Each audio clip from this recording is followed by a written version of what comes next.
It turns out that a big fight between Congress and the Pentagon is rocket science. Correspondent Kristen Fisher tonight on the battle over Russian engines that America relies on to get to space. We have RD-180 ignition. The United Launch Alliance's Atlas V rocket sends almost all U.S. spy satellites into space, but it's powered by an engine made in Russia, the RD-180. There is no other engine like it in the world that you could simply plug in place of the RD-180 right now. It's a problem because Russian President Vladimir Putin could cut our supply to these engines at any time. So Congress passed a bill banning the Pentagon from using these engines past 2019.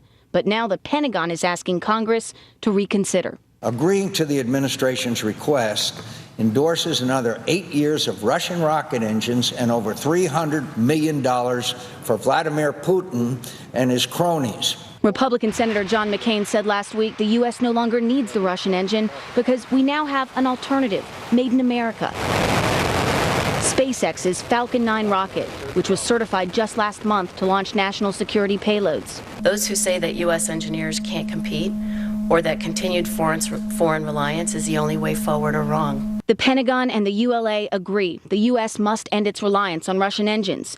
So the Air Force launched a competition 2 weeks ago to eliminate our dependence on a foreign rocket system. And the ULA is developing its own American-made engine.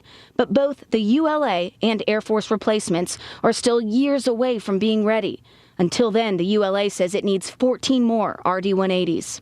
U.S. law requires at least 2 space launch vehicles capable of delivering into space any national security payload.